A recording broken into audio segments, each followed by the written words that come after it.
It can be somewhat intriguing if you've never worked with a recruiter. You might be thinking someone is going to help you find a new job, get you an excellent salary, and they are going to quickly become your new best friend.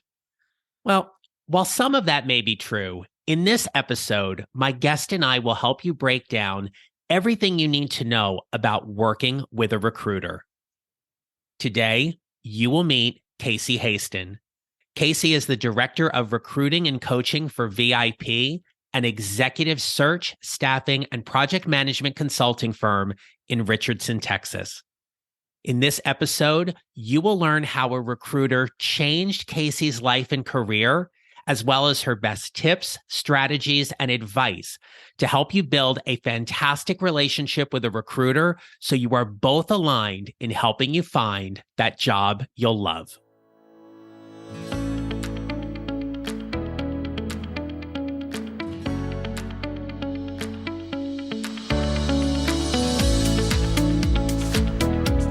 Welcome to episode 144 of the Mid-Career GPS podcast. I'm your host, John Nerrill. I'm here to help you find a job you love or love the job you have by using my proven 4-step formula.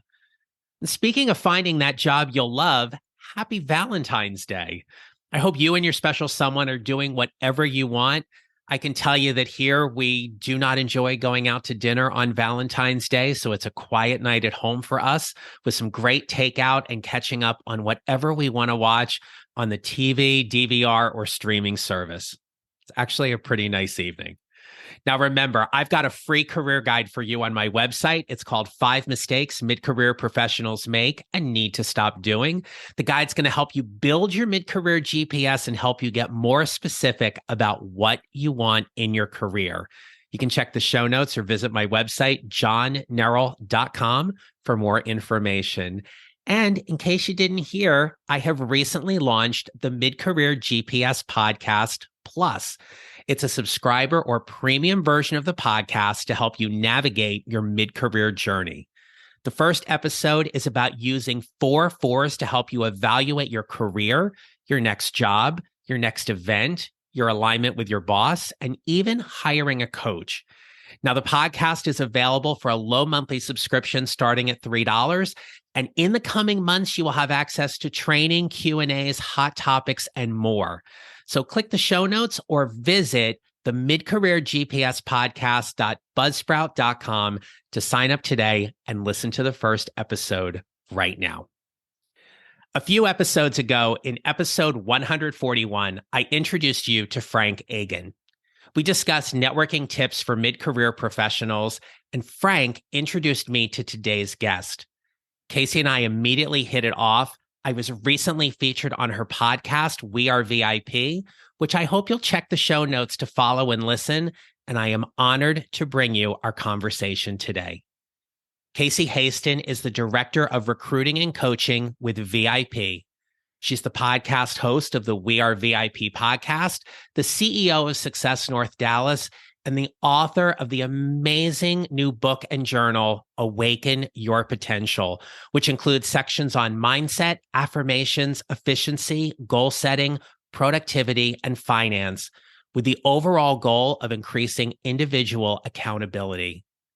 After being in the accounting world for over 20 years, she made the leap to recruiting those with similar backgrounds. She aims to help others find their career passion using all the skills and networking outlets she's gathered. Casey is an avid reader and consumer of knowledge, and most of her conversations start with, I just read a book, or I just listened to a podcast. And outside of work, she's a long-distance cyclist and completed a huge milestone when she completed the Hotter in Hell Century Ride. She has one son, Garrett, who proudly served his country in the U.S. Air Force. Today, Casey's mission is to help raise the world's consciousness by helping those she touches learn to be at choice. To accomplish this mission, she focuses on the importance of mindset first and foremost, and teaches her clients how to live at choice and how to co-create their reality through managing perceptions. I hope you enjoy my conversation with Casey Hasten. My name is Casey Hasten. I am the Director of Recruiting with VIP. And in addition to that, I also host our company podcast, We Are VIP. And I have been a recruiter for almost 10 years now. I'm really looking forward to our conversation. As I shared with you in our pre-conversation here, one of the things my listeners often ask me is, what's the benefit of working with a recruiter? Why should I work with a recruiter in terms of the job search? And we're going to get to all of that. But I'd love for you to just share a little bit about your mid-career pivot and where recruiting played a very big role in that. I am going to tell you, a recruiter absolutely changed my life for the better. Not all of them do it for the better, but this one did. So, believe it or not, and as you get to know me through this conversation, you're probably not going to believe what I'm about to tell you, but recruiting is not my first career. My first career was in accounting. Yes, I was an accountant. Can you imagine me sitting behind a desk with spreadsheets, not talking to people all day long? It was a total mismatch. But I didn't know it. It's like you're told, oh, you're good at that. You're good at numbers. You should go do this. That's a great career for you. And so I just plodded along because I hadn't developed myself yet. I hadn't developed who Casey was and what Casey wanted to do. And so I'd worked for a company for about 13 years, and the company ended up closing. And I found myself, and I hadn't looked for a job in a long time. And I was like, what do I do? And so I put my resume out on the job boards. Like, that's the new thing all the kids are doing these days, right? And started getting calls from recruiters. And I'm going to tell you, not all recruiters are created equal. You need to really find the one that you gel with, that's going to have your best interest at heart and not just their next paycheck. Because recruiters, for the most part, are commission based. And so they want to make that sell, that, that close that deal so that they can get their commissions. But it doesn't have to be that way. And not all recruiters are like that. So I found a lot of bad recruiters along the way. Not going to kid you. I think all the bad ones in DFW called me first. But when I finally got to a good one, and I almost didn't go see her because I was just fed up with recruiters, right? But I did. Something in my gut said, go through with this, go talk to her. And as I was talking to her, and she spent like an hour and a half with me, which was totally unheard of. Most recruiters, they just want you to come in, look at you, make sure you don't have a horn sticking out of your forehead or something, and make sure you're presentable for their clients, right? So they spend like 10 or 15 minutes, and she devoted an hour and a half to me. And at the end of the conversation, she'd shared a few jobs with me, and I was like, I really don't want to do that. That one doesn't sound like fun. I just didn't want to do accounting. And that's what she told me. She finally looked at me after this hour and a half, and she goes, Casey, you don't even like accounting. And I went, what am I going to do? And she's like, and once you turn that light bulb on, you can't turn it off. I'm like, you're right. I don't like accounting. I don't want to do this anymore. I've been misaligned with my career. And she's like, why don't you try recruiting? Because we'd had a great conversation. And I was like, maybe not. That's, I'm not real sure I want to work on commission. And she's like, well, just do this for me then. Come up here, shadow me for a day, and just see what you think. Because she had been in accounting too. She was a director of accounting before she switched to recruiting. And I was like, okay, I'll do that. I will do that much for you. Because I really liked her. I wanted to spend some more time with her. So I went up there and I spent the day with her, and I shadowed her. And by the end of the day, I was like, you know what? Just give me a phone. You don't even have to pay me. I can do this. I want to do this. This is where I can help people. And a recruiter was born. I love that story, in part because it begins with someone who was invested and wanted to take time to get to know you. Yes, absolutely. And to your point, that's a rarity right now, where people don't spend a lot of time getting to know somebody. Yep. And so as the story progresses, you find yourself in the midst of this career transition, going from a job where you're behind a desk and handling spreadsheets and not loving accounting. And I loved how you used the word misaligned, to now finding something you're truly passionate about. What was it that clearly indicated for you this was the right fit for you professionally? I think what really what the clearest indication is I am such a people person. I describe myself as a go-giver. And for those who haven't read that book, I highly recommend it. But I want to give value to people. I want to help them find, and I didn't realize this was such a passion until I started doing it. But I'm telling you, the first time I made a placement, and this particular candidate sent me like a fruit basket, not a fruit basket, but the fruit that they send, that looks like a bouquet. Like a fruit of like an edible arrangements. Yes, that's what it was. Okay. So, and she sent me this edible arrangement, and she called me to tell me how thankful she was because I had found her, I had listened to her, number one. So I knew what type of environment she wanted to go into, because I think that's so critical in recruiting. Is just because you can do a job doesn't mean you need to take that job. It's so important to listen to what they're looking for so that you can match them. That's the art of this, so that you can correctly match them. It says on my tagline that on LinkedIn, changing people's lives one job at a time. And that's exactly what I get to do. And I love it. I love it when people find that right fit. So for the person listening who is in the midst of their job search, or they're unhappy in their organization and they're thinking about working with a recruiter, what would be the first steps that you would advise them to connect, engage, and start building a relationship with a recruiter? First of all, I would make sure you're targeting the right recruiter. So I have people that reach out to me out of IT or out of marketing or out of, admin assistants. And not that there's anything wrong with them reaching out to me, but I'm not the right resource. I focus on accounting and finance. So that's the first thing I would say is make sure you're targeting the right recruiter. And if you're not, you're probably not going to get a response. We get slammed all day long, especially on LinkedIn and with emails and stuff like that. The second thing that I would encourage you to do is respect that recruiter's time. And I would reach out to them. You can message them through LinkedIn first. Just say, hey, I'm in the middle of a career search, was wondering if you'd be open to helping me, if you've got the bandwidth to take on any new clients. Really make it about them and be sincere, and always attach a resume when you send it. Because we can look at your LinkedIn, but a lot of people don't keep their LinkedIn updated. But we're going to look at your resume. And if we have something for you, we're probably going to give you a call. Now, here's the thing that a lot of people don't know.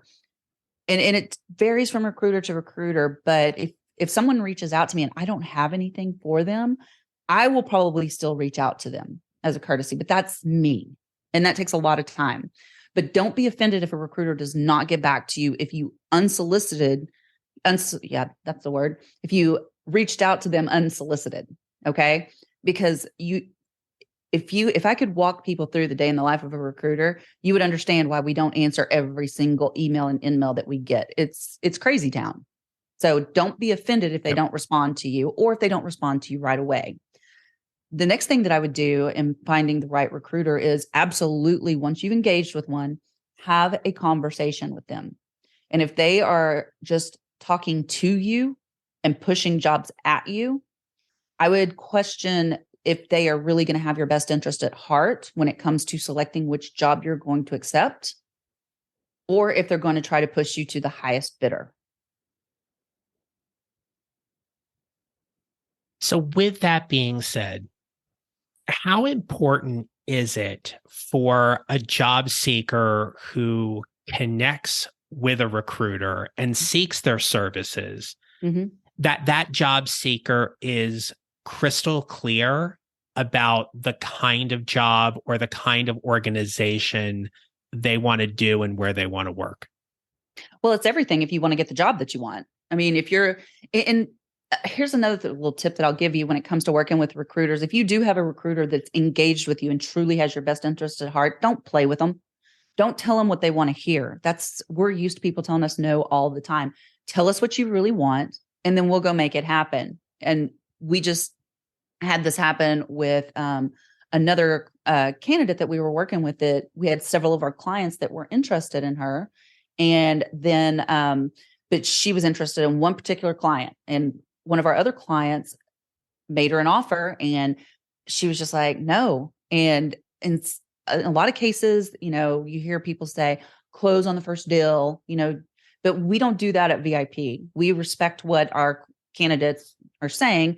And when they say that's not the offer I want, we're like, okay, we'll tell the client right now. We're not going to push you to take something you don't want, because we're not about making you hate your life.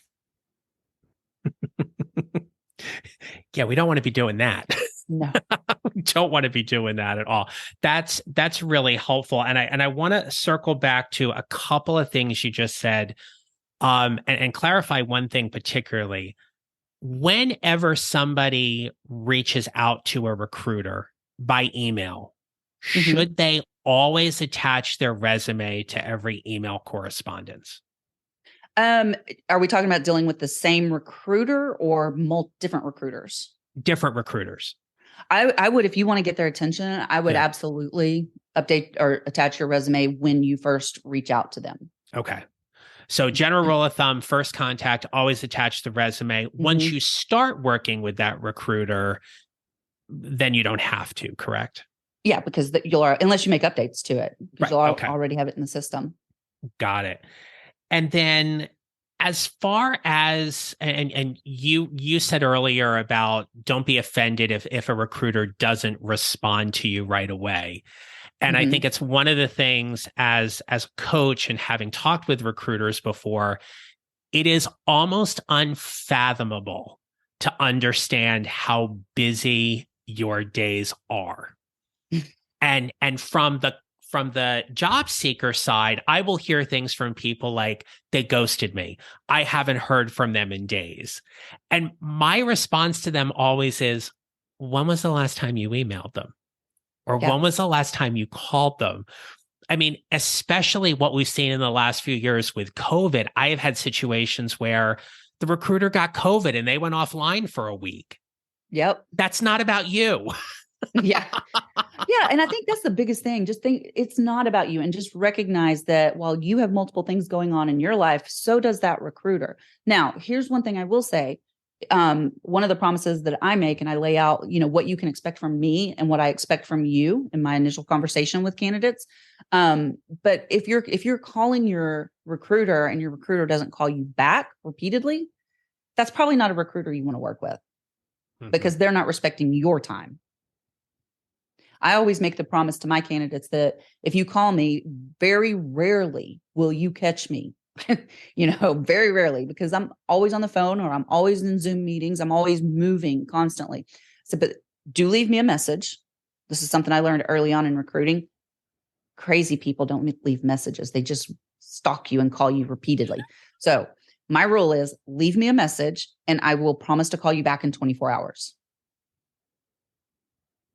Okay, so to that point, I am the crazy person that when I'm dealing with a service warranty and I'm not getting an answer, as evident by getting my washing machine replaced recently, I will repeatedly call. I am that person, but from a recruiting, that's different. Of course, yeah. I mean, from a recruiting side, though, and what I love what you're talking about, though, is it is all about the relationship you build with the recruiter. You set ground rules and boundaries for how each of you are going to show up, and you're going to work together in this. Can you explain to us the difference between an internal recruiter and an external recruiter? Oh, absolutely. Because we don't usually see eye to eye. If you tell me I have to work with an internal recruiter within a company, I'm like, no, thanks. Give me the hiring manager or go find somebody else, because I don't want to. No, and they're not. That's not fair. There are some really good ones. I work with some really good ones. But the difference between an internal and an internal recruiter works for one specific company, and they get their paycheck from that company. They're only interested in filling jobs at that company. An external or a third party recruiter like myself, I work with hundreds of companies at any given time. And so that's why we have so many more jobs, and why it's beneficial, because like if you're working with an internal recruiter, once you've gone through that job process, that one job, you're done. They can't help you anymore. If you go through a job process with me with client A, B, and C, I might have a D coming along next week. So you have multiple opportunities. And I did want to share, if I might, just real quick, another benefit of working with a recruiter. Is that okay? Absolutely. Sure. So, and this is a very recent, tangible example of the benefits of working with a recruiter. And so we had engaged with a candidate that she had been at her company. It was her first company since she graduated, and she'd been with the company for about 5 years. So she hadn't, and she just kind of fell into this when she interned there and then went to work there. Okay. And so she hadn't really interviewed. She didn't know what it looked like, what the job market looked like, and all that kind of stuff. And so we're working with her, and she's applying on her own. So she's also getting job interviews on her own. But with us, anytime she goes to one of our job interviews, we're going to prep her before every single interview. And I know, like it was my client, this particular client, I worked with them so long and I know them so well. I prepped her like no other. Like, she knew the personality, she knew the questions to expect. I mean, she nailed it. This is the one I told you we just got the offer for. But before we got to the end stage with this company, she got an offer from another company on her own, and the internal recruiter was pressuring her to make a decision right then and there. And she's like, well, I have to give them an answer right now. And we're like, no, you don't. I mean, if you want the job, that's fine. Give them an answer, but you don't have to. You have options. And this was the first job offer she got through her interviewing process. We're like, why are you going to take the first one when you clearly said you like this other company better? You just need to see it through the process. Don't take yourself out of one situation and put yourself in another bad one. Why would you do that? And so she ended up listening to us, and she told them no. Before she even had this other offer, she was just like, I really thought about it, and that's just not where I want to work. But had she not had somebody there who's been through this and coaching her, she might have taken that, and she'd have been miserable and moving jobs in 6 months to a year. It's another great story and a great example about the value you provide to your clients. Mm-hmm. One of the other questions that often comes up, and it's truly from a paying out of pocket or compensatory type standpoint. If someone enlists the help of a third-party recruiter or an external recruiter such as yourself, are there typically out-of-pocket costs that the job seeker is going to pay, or is all of that handled by the company that employs your services? So it depends on who you go through. I would caution you, if somebody's wanting you, the job seeker, to pay to find a job, that's probably not where you want to put your time and effort, because there are so many good recruiting agencies out there that do not charge. We work on contingency for the most part. I'm not speaking for every agency, but the big bulk of us do. And so we do not, our clients pay us, not the job seeker. We are a free service to job seekers, but like I like to tell my job seekers, I'm not free. So respect, right? Right. Absolutely. And I appreciate you clarifying that, because that can be one of the things that might even hold somebody out from even reaching out or engaging with a recruiter. So this is going to be a two-part question. I'm going to break it down one piece at a time. So if somebody's looking to work with a recruiter, where would be the best place for them to find a recruiter? First of all, I would talk to your friends. Who have they had success with? Who would they recommend? That's how I get a lot of my business, is through recommendations from past candidates. That's the best one, because then you've got that personal touch on it, and you know what to expect, and you know that you know somebody that's had a good experience with that person. The second place that I would go look is on LinkedIn. Recruiters live on LinkedIn. Well, good ones do. And so, and I would go and I would follow a couple of them, you don't have to literally follow them, but just go look at their activity, see what they're posting, see what kind of interaction they have. I don't do a lot of posts about job seeking. I do a lot of other posts, about, things that are going on. I'll share a job that I have, every now and then, maybe once a month, once every 2 weeks. But for the most part, I'm putting content out there that I feel like can help people, that might inspire people. And I would hope that I would attract people that feel that energy and want to work with someone like me, because I don't and I could tell you so many stories, but whenever I engage with a candidate to help them find a job, I don't just engage to help them find a job. I engage to help them get aligned with their career. And if that means they move out of accounting and finance, so be it. But I'm still going to help them. That's so good. And so for the person who wants to connect with a recruiter on LinkedIn and they've looked at their profile and they feel like they're a potential match, or most importantly, they're somebody good who they want to pull into their network as well. In 300 characters or less, what's the initial message they send to them? Oh my goodness. I would say, I noticed you on LinkedIn. You seem to be a very prominent recruiter in the area. And I would like to know if you would be willing to help me. I've attached my resume. And really, just as succinctly as that, I've noticed your activity and I think that you're someone I would like to work with.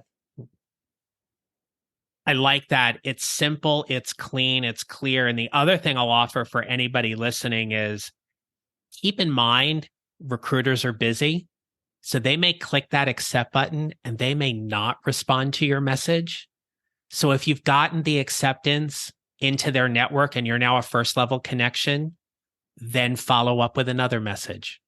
Follow up with exactly the same kind of guidance that Casey just described, and attach your resume and start building that relationship slowly and competently and confidently to see if there is an avenue there for a recruiter to work with you, and vice versa. Well, and I'll give you another little tip that's really good. And I tell job seekers this all the time, not just with recruiters, but when you have targeted a company that you want to work with and the hiring managers there, you figure out who that is, but start following their content, start engaging with their posts, start liking and reacting to their post, because then you're going to become a familiar name and it's more of a warm intro instead of a cold intro. So, and one other thing I wanted to say about when you're looking for a recruiter, look local. Great advice. Yeah. Great advice there. Well, Casey, you have given us a lot of things to consider and some great tips and guidance today for how active job seekers can work with a recruiter, or even just start building a relationship with a recruiter so when the time comes, they're there. But as we start wrapping up, what advice would you give my listeners today to help them build their mid-career GPS? My best advice and what worked for me is, and it's going to sound a little woo-woo, but do the inner work. Figure out who you are at the core and what makes you happy to get up and get out of bed in the morning. One of the things that, and I'll share a resource with your listeners if it's okay. One of the things that really hit home for me, how misaligned I was in my career, was I was looking for an assessment to use for hiring. And I finally landed on one assessment and the consultant, and it's the best assessment ever. And I'll give you a link to it here in just a second. It's free. But the assessment, when I was debriefing with the consultant, he's like, oh my God, you're doing exactly what you're supposed to be doing. You're a big picture thinker. You just want to go, go, go. I think he said, you're ready, fire, aim kind of girl. And he goes, and he's looking at it, and he didn't really know me at this point. Right. And he says, it's not a career you probably wouldn't have been really good at, or you could have been good at it, but you probably wouldn't have enjoyed, is accounting. And I looked at him and I was like, yep, you're right. So this resource I think is phenomenal. And for anybody that is maybe not unhappy, but they're not satisfied and they can't figure out why, maybe it's because you're misaligned with your career. So feel free. You can go to my website. It's just CaseyHasten.com. And if you go to resources, you'll find a link to the talent selfie. I think it might say find your fit on it, but it's pretty obvious. And feel free to take that assessment and see where you're aligned. I will make sure that is in the show notes for everybody to go and check out. But you have some other interesting things going on. So if people want to connect with you and learn more about you, I'm going to turn the mic over to you right now to share all the good things that people can learn about and find more about when it comes to Casey Hasten.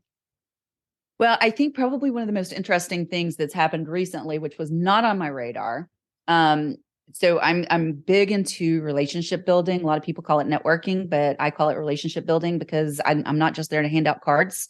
And I belong to an organization called Success North Dallas, and I've been on the operations team for about 5 years there. And in October, and this just to give you why this is such a big deal. This is an organization that was founded by one man 34 years ago, Bill Wallace.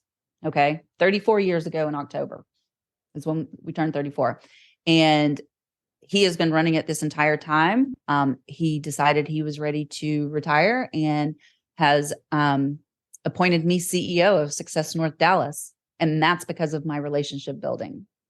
And so, and if you want to find me and follow all the fun stuff, we have some really great speakers at every meeting.